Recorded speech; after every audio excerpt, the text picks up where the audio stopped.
Top of your screen as the cars exit turn number 4. See, they're already loose when he comes into view there, makes contact with the outside wall. Let's see if we can take another look. There he is, already sideways. Slides up the racetrack, but great news, only a one-car incident here. Yeah, and doesn't look like a lot of cars were around him too, so maybe just broke free when he penalized for that. Let's take another look. Mikey Cal drives to the inside. We see he gets loose as soon as he gets to the bottom of the racetrack, slides up the hill. These other guys with absolutely nowhere to go, but they do a nice job of not making any more contact than they did. Patrick did a nice job avoiding the inside wall. Here's another view. You see him get loose. He has to chase the car up the hill. Then he runs into Joey Coulter. You see Joey hard on the throttle to keep that car from backing up into the outside wall. Tough situation for those two drivers. Again, watch him get loose now, Rick, on the inside. You see him get loose. He has to chase it up the hill. If Joey Coulter wasn't there, he probably would have caught that car and had no problem. But unfortunately, Joey was there. Patrick hard on the brakes. You see Steve Arpin running the back of the 60 of Patrick Shelter just briefly. Phil, those are 4 of the fastest cars that were on the racetrack, all involved in this second incident. Grant Enfinger in the 09. Him on the inside right here. Those Patrick Shelter and Joey Coulter going by on the outside. Mikey Kyle now comes through the grass, actually. Didn't have quite enough room. Makes a little bit of contact with Alex Kennedy. Alex did a nice job of not hitting anything else. You see him stay in the throttle till he gets back off the racetrack, and then he just steers it away from the inside wall. Alex Kennedy was holding his line. Mikey Kyle went through the grass to get to the inside of that race car. And again, as you mentioned, holding it off of the racetrack and out of the way of any of the other cars. Take another look. Mikey Kyle has a good run going, but doesn't have quite enough room to get by without going through the grass, and then had to come back up on the racetrack. Take a look. Lower portion of your screen. You see Allie, she's right of your screen. She's going to come in your screen. She gets a little wide, I think, and then maybe tried to turn it away from the wall to make sure she didn't hit the outside wall. When she did, she lost the back end. Did a nice job, though, not drifting back up into traffic. We're going to show you one more look. From the flag stand view. Yeah, I think she was drifting out towards the outside wall, snatched it away from the outside wall, and then lost control of the back end, but did a nice job. But infield, the 38 of Alex Kennedy on lap 33. He does not bring out the ground coming off turn 2. You see him there. That's him right in the middle of our screen. He just gets a little bit loose and straight into the inside wall.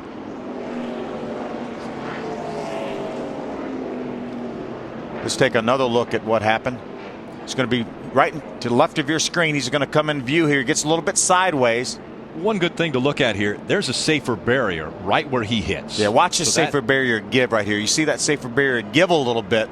It absorbs some of that impact. Yeah, without a doubt. That's one of the best things to come along in a long, long time in our sport. So there's another view. See him just get a little bit loose. Looks like he may have. He knew that there were some faster cars coming. I think maybe he turned the wheel to try to give them some more room coming off turn 2 and lost the back end. He's already made some contact. See the 12 of Russ Duggar decides to go to the inside, loses the back end, but does a nice job holding the brakes on that car. He had some other traffic coming along the outside. See Sean, he just gets a little bit loose right behind the 44 Frank Kimmel. Then he tries to chase it up the hill, loses control, comes down off the banking into the outside, much like Tom Birdie did. Yep, hits that safer barrier, just the beginning of it on the inside wall. Does a lot of damage to the inside. And there you see Russ Duggar in that 12 wanting to go to the inside, but carrying a lot of speed, got sideways. We have the advantage of being up high there. There was a lot of smoke probably from Sean's car when Russ Duggar came along. You see the smoke right there. That smoke's a lot worse for those drivers coming than it is for us looking at it from this angle. It looks like Russ Duggar was coming up behind Rob Brent as well. Makes a little contact with that inside wall. It was on the back bumper of the 36 and looked like he was trying to avoid that. And then all of a sudden there was the 82 of Sean Corr. Issues, and then the contact with. He was really, really loose, as Wendy said, and you saw him. Now he's headed back towards the racetrack. See him let off the brake at the right time and then get back on the brakes to get that car out of the racing groove. There's another view right behind the 29, Chad Finley. See him hard in the throttle to keep that car out of the outside wall. Yeah, again, you see the damage to the right front of that race car, and he was talking about how the handling changed so much. There was the contact when Chad Finley missed his shift on the restart. There's real time coming out of 4. Going to come right at us, right at our camera.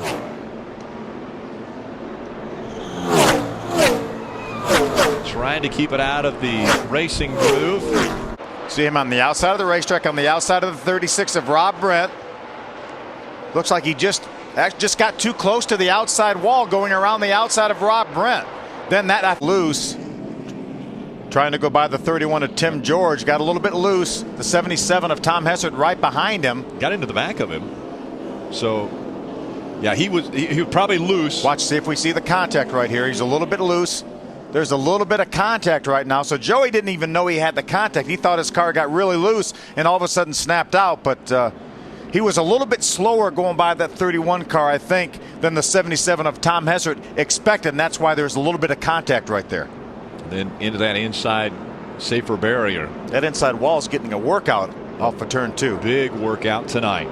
It's the 3rd car that has been into that wall. We can ride along with Joey Coulter. Look as he goes by the 31. You hear him back off there. He backed off, got a little bit loose on the inside of the 31, and when he did, Tom Hessert really had nowhere to go. Made slight contact, but then hard contact into the inside safer barrier for Joey Coulter. So obviously for us it was a good thing, but I hadn't been in the car.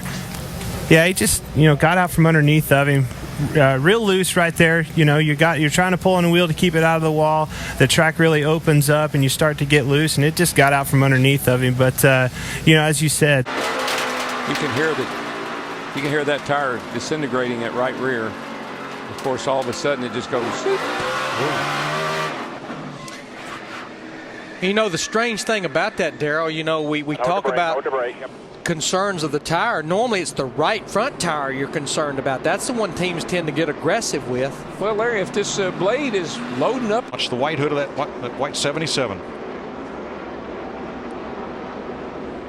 Just there she goes, loose in like that. There's nothing you can do. Loose, folks. See those rear tires smoking? That's loose.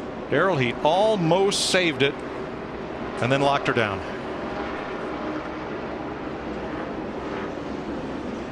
Fourth caution of the day at lap 113 for Sam Hornish.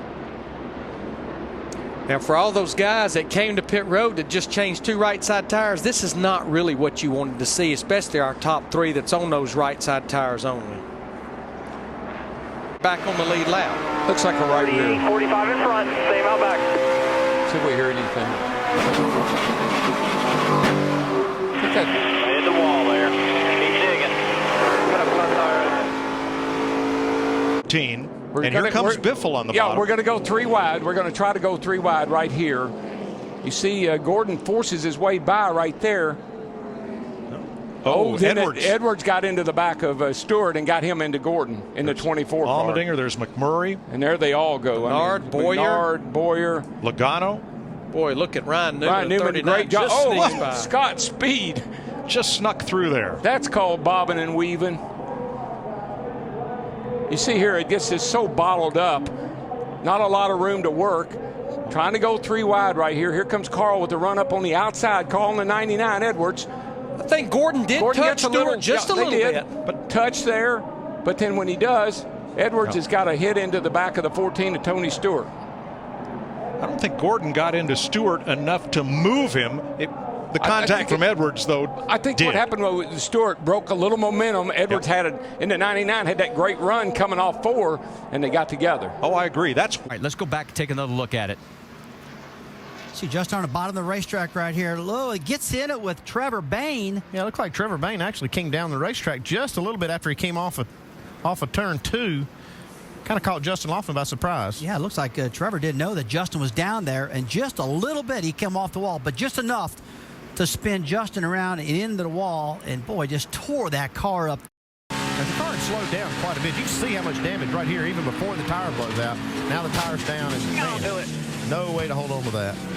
And why do they always... Right there, that's big. Watch this. Teammates, Colin Brown, they're fighting for the lucky dog position. They're both 1 lap down. He gets into Ricky Stenhouse with him in the wall. That's not good. Teammates here wrecking each other. This Tuesday meeting at Roush Fenway is